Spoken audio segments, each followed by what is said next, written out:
Seriozisht. Mos e kaloni gjithë jetën duke bërë diçka që se duroni dot. Ne duhet ta duam jetën dhe ne duhet ta shijojmë jetën dhe s'mund ta bëni këtë nëse bëni diçka tjetër veç asaj që ju jeni.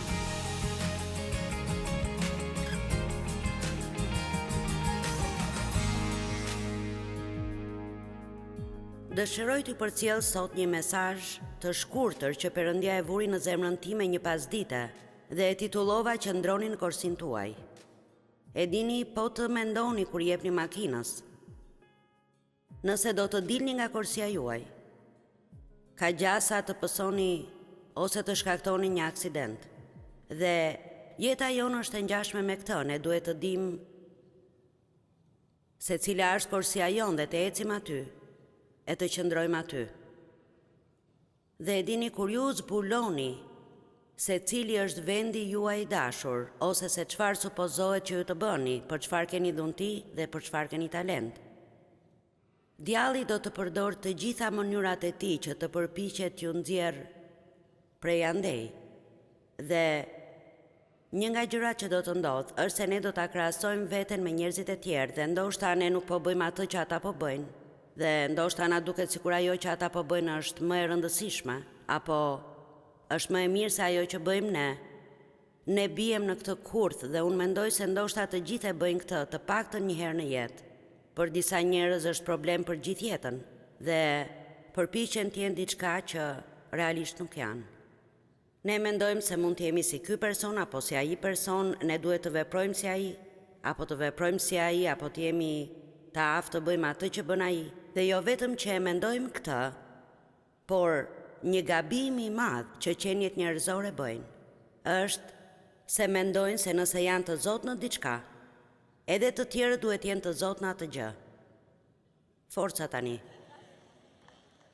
Sa nga ju acarohen me njerëzit e tjerë me të cilët janë në marrëdhënie, për shkak se nuk i bëjnë gjërat aq shpejt sa i bëjnë ata, apo sipas mënyrës që i bëjnë ata, ose nuk mund t'i bëjnë fare ato gjëra, ndoshta janë fëmijët tuaj, ndoshta është personi që jeni martuar.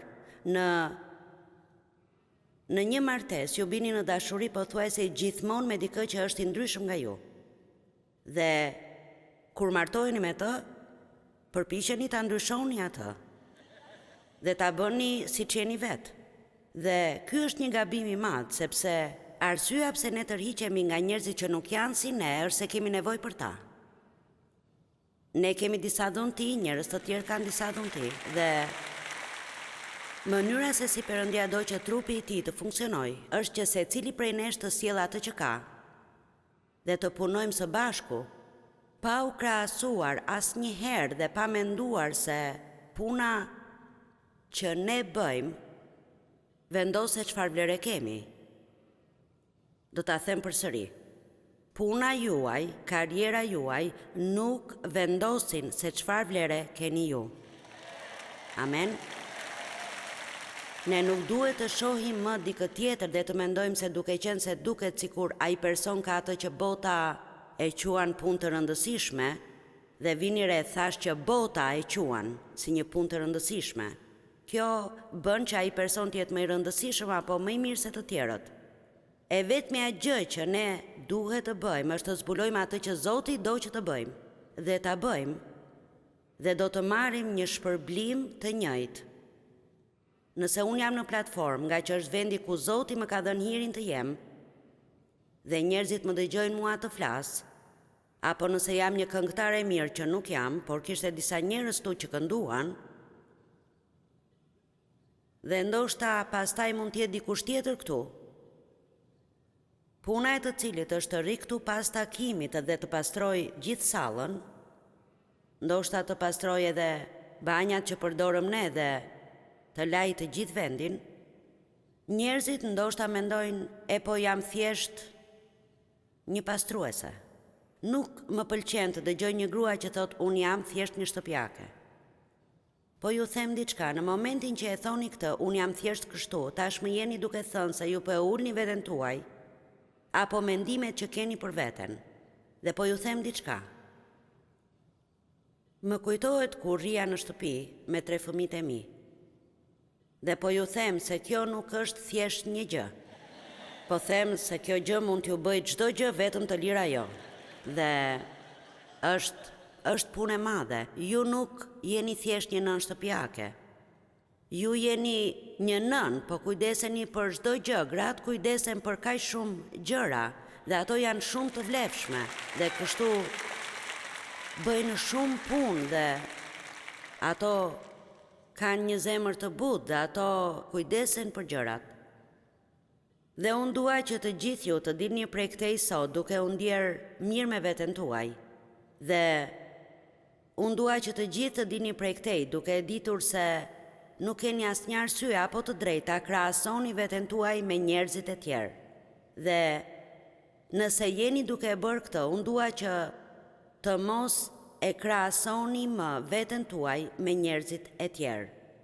Nuk ka përse të dukeni si ata, të veproni si ata, të dini ato që ata dinë, të bëni atë që ata bëjnë. Ju thjesht duhet të jeni ju. Dhe mos kërkoni ndjes që jeni vetvetja. Ju duhet të jeni vetvetja, sepse gjithë të tjerët janë të zënë. Amen? Kështu, nëse dilni nga korsia juaj dhe përpiqeni të bëni garën e dikujt tjetër, me siguri që do të përplaseni në jetën tuaj. Dhe unë mund të them njerëzve që janë këtu sot dhe njerëzve që na dëgjojnë dhe na shohin në pajisje të ndryshme, se arsyeja e vetme pse ata janë të palumtur është se duan të jenë dikush që nuk janë.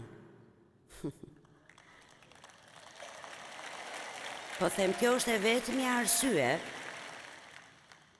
dhe po e bëni këtë për arsyen e gabuar, sepse ju mendoni se duhet ta bëni atë gjë, nga që ju thonë se duhet, dhe ju e bëni. Të gjithë ata që bëjnë diçka mendojnë se edhe të tjerët duhet ta bëjnë atë. Por kjo nuk është mënyra si duhet jetë. E dini, unë dikur ulesha në kish dhe mendoja, sa do të doja të këndoja si ajo. Ajo ka një zë shumë të bukur, thjesht do të doja të këndoja si ajo. Perëndia më dha një mësim, ai tha, e di, unë u jap dhunti njerëzve të tjerë që ti t'i shijosh, jo që të bëhesh xheloze për to.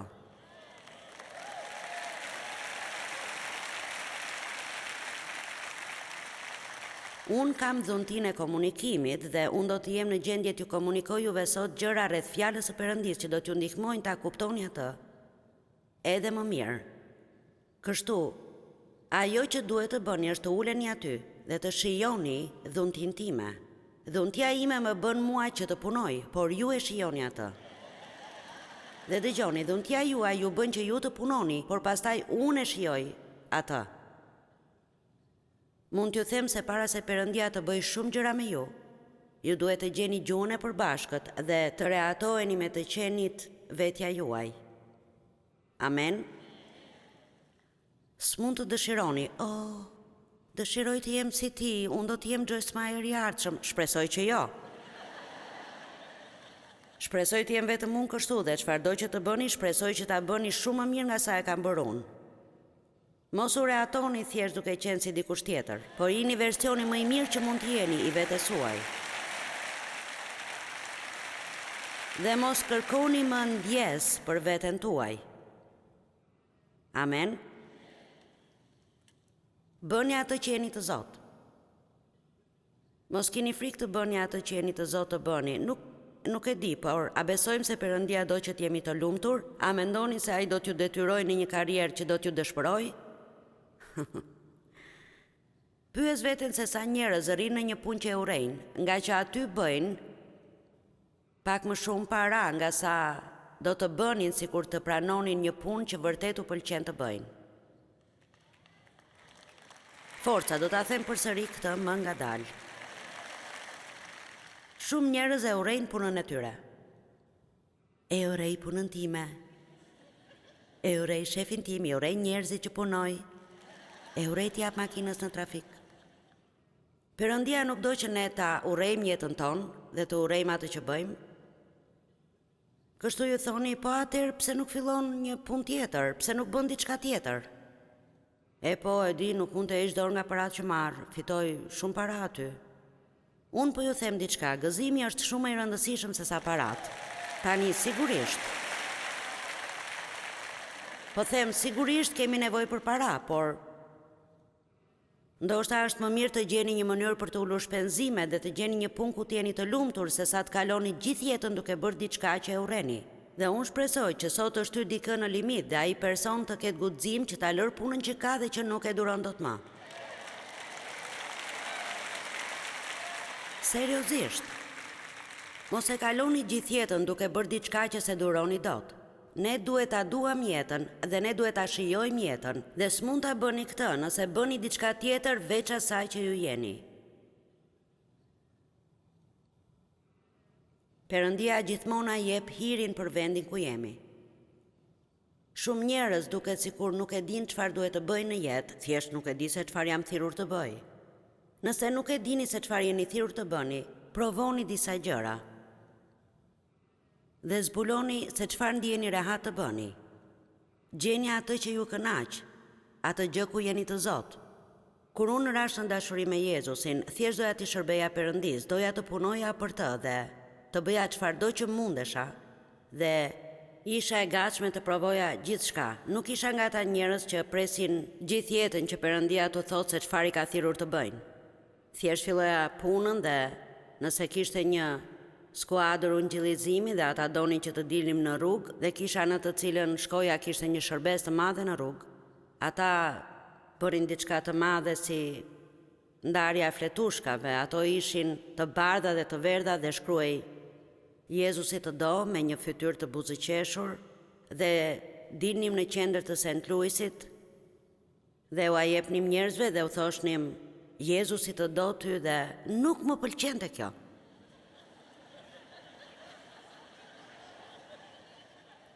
Ju thoni, si mund ta thuash këtë që nuk të pëlqen të ndash fletushka ungjillizimi? Nuk më pëlqente. Ishte shumë e sikletshme, e detyroja veten ta bëja këtë.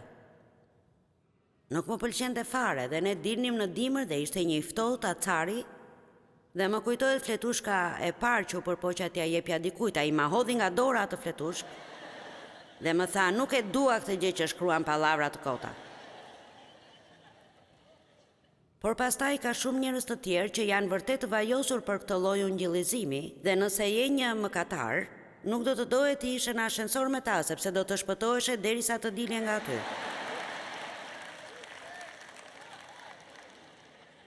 Provova ungjillizimin der më der dhe ajo që bëja ishte se unë vetëm trokisja dhe lija të tjerët të flisnin.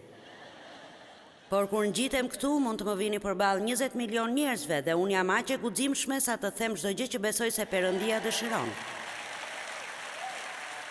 Kështu pse mund të jesh para 20 milion njerëzve të flasësh dhe nuk do të përballesh me një person?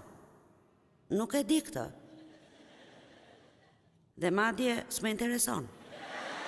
Ajo që unë di është se Perëndia ka menduar për çdo gjë dhe nuk ka përse ne duhet të bëjmë të gjithçka. Ne thjesht duhet të gjejmë atë gjë ku jemi të Zot dhe ta bëjmë atë. Dhe fakti që dikush tjetër është rehat kur e bën atë, nuk do të thotë se ka diçka që nuk shkon me mua apo diçka që nuk shkon me ju nga që nuk duam ta bëjmë. Po më dëgjoni. Besoj se dikush sapo u bë i lirë. Unë e bëra këtë gjë në rrugë për një kohë të gjatë dhe ajo thjesht nuk më jepte kënaqësi. Nuk e shijoja, thjesht si ishte për mua. Pastaj u ndjeva fajtore nga që nuk më pëlqente. Ndihesha sikur duhet ta pëlqeja atë, duhet të doja ta bëja. Dhe unë mendoj se ndonjëherë si drejtues ne nuk arrim ta kuptojmë atë që jemi duke bërë. Në kishën ku unë shkoja në atë kohë, ata na shtynin aq shumë në shpërndarjen e fletushkave të ungjillit, kudo ku ne shkonim, saqë unë arrita në pikën ku nuk doja të dilja fare nga shtëpia. Sepse ndjesha sikur e vetmja gjë që mund të bëja ishte të takoja të panjohur dhe t'u jepja fletushka ungjilli. Ma merr mendja se ju jeni të guximshëm dhe asgjë nga këto s'ju shqetëson, ju pëlqen ta bëni këtë. Dhe pastaj mbaja fëmijët e vegjël, u duhej një kujdestare. Dhe kaluan vetëm 2 javë, edhe unë edhe bebet e dinim se nuk isha thirrur për këtë.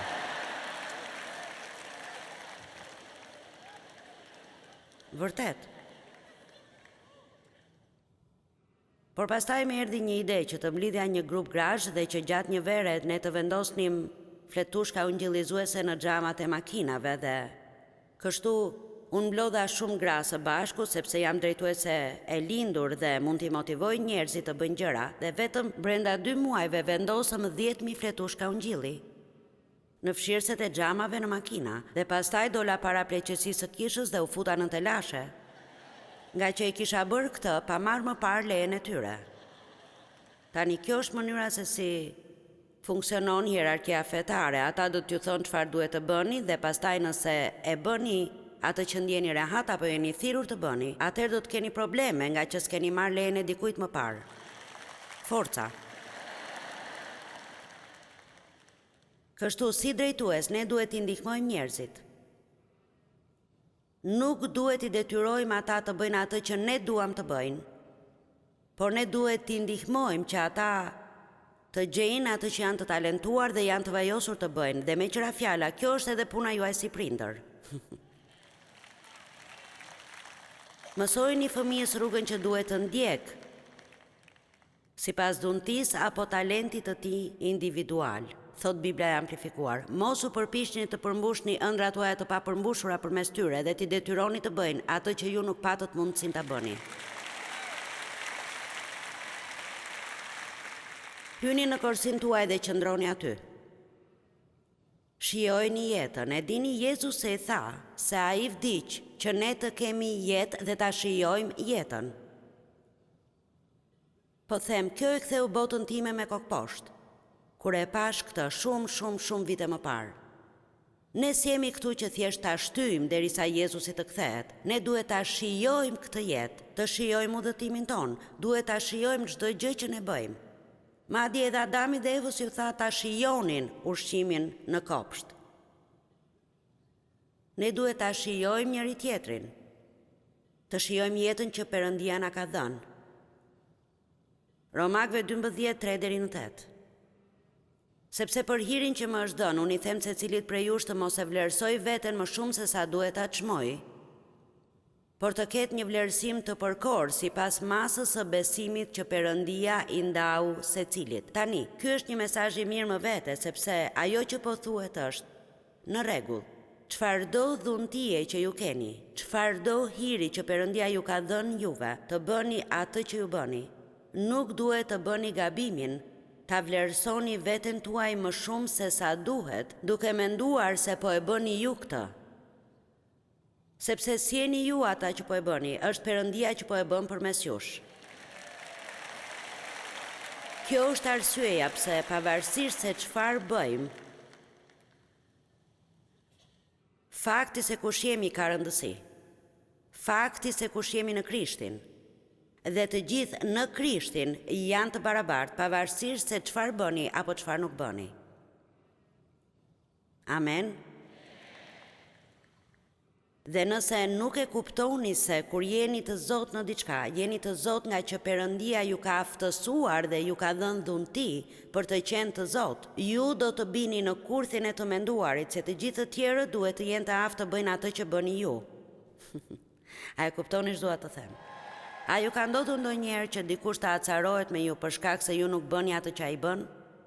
Po, forca, do ta gjej dikë ku mund t'i flas këtu. Po. A mund ta imagjinoni se çfarë mund t'i ndodh një fëmije që ka prindër që vazhdimisht i bërtasin atij për shkak se fëmia nuk mund të bëjë atë që prindrit mendojnë se duhet të bëjë, ose gjëja më e keqe kur e krahasojnë me fëmijët e tjerë. Po pse nuk mund të jesh si motra jote? Po pse nuk je aq i zgjuar sa vllai yt? Mos i krahasoni kur fëmijët me njëri tjetrin. Faktikisht, shkoni në ekstremin tjetër dhe u thoni atyre se nuk duhet të jenë të ngjashëm. Perëndia na krijoi të gjithëve të ndryshëm dhe unik. Unë e ureva veten time për shumë vite dhe e kapërceva dhe dua t'ju ndihmoj që edhe ju ta kapërceni.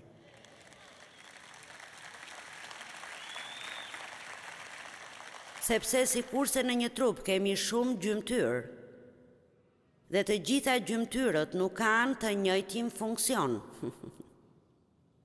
Pavarësisht sa shumë dëshironi, ju thjesht nuk mund të bëni çdo gjë që dikush tjetër mund të bëjë. Faleminderit. Ti pas ke nevoj për këtë. Mund të ndjej se disa nga ju janë të tensionuar.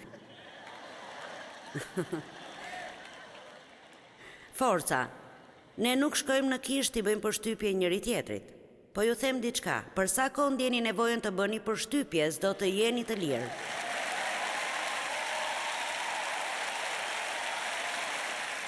S'do të jeni të lirë. Ju jeni të lirë vetëm kur mund të jeni plotësisht ai që Perëndia ju ka krijuar të jeni. Mos kërkoni ndjes për këtë, mos e krahasoni veten, dhe unë nuk kam përse t'ju bëj përshtypje juve, dhe prandaj mund ta shijoj këtë që bëj dhe t'ju dua.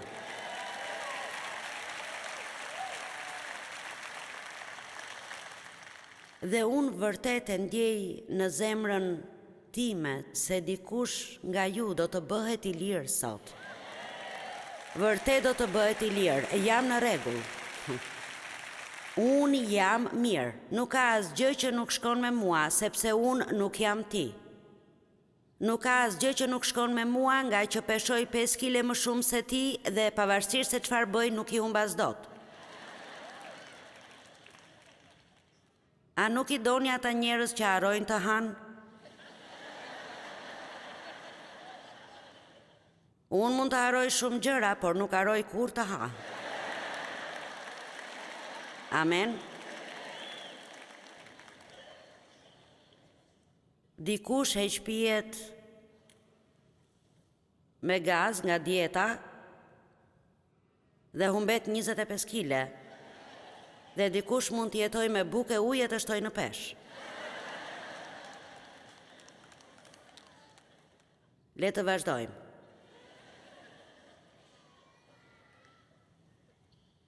Sikurse në një trup kemi shumë gjymtyrë dhe të gjithë gjymtyrët nuk kanë të njëjtin funksion, kështu edhe ne, megjithse jemi shumë, jemi një trup në Krishtin dhe secili jemi gjymtyrë të njëri tjetrit, duke pasur dhunti të ndryshme. Thërisni të gjithë, unë jam i ndryshëm. Duke pasur dhunti të ndryshme sipas hirit që na u dha, le t'i përdorim ato. Dhe më lejoni të them këtë, mund të kemi 10 njerëz që kanë të njëjtën dhunti, por fuqia e asaj dhuntie mund të jetë e ndryshme tek secili. Mund të kemi 10 njerëz që kanë zë të bukur, por kemi vetëm një që vërtet është më i veçantë. Mund të kemi një pastor që i shërben një kishe me 300 njerëz dhe pastaj kemi dikë tjetër që mund t'i shërbej të gjithë botës. Dhe ne e fusim vete në telashe. Dhe më pëlqen kjo pjesë e këtij vargu, aty thuhet, cila do qoftë dhuntia juaj, jepuni pas asaj dhuntie. Forca, cila do qoftë dhuntia juaj, jepuni pas asaj dhuntie. Me fjalë të tjera, përqëndroni aty. Përse përpiqemi të jemi të zotë në gjëra ku nuk jemi? Nëse keni nivelin 2 në diçka, mund të luftoni gjithë jetën dhe ndoshta shkoni te 4. Por nëse jeni niveli 8, mund të përqëndroheni aty dhe të punoni me Perëndinë, të shkoni tek 10 shumë shpejt. Mënyra për të rënë në sy nuk është të bësh gjysmën apo ndoshta pak më shumë ndër 20 gjëra, por është që të marrësh 2 ose 3 gjëra për të cilat keni dhunti dhe të përkushtoheni atyre dhe të bëheni të jashtëzakonshëm në ato gjëra. Nuk ka përse të bëni atë që bëjnë gjithë të tjerët. Nuk ka përse të bëni atë që bëjnë gjithë të tjerët.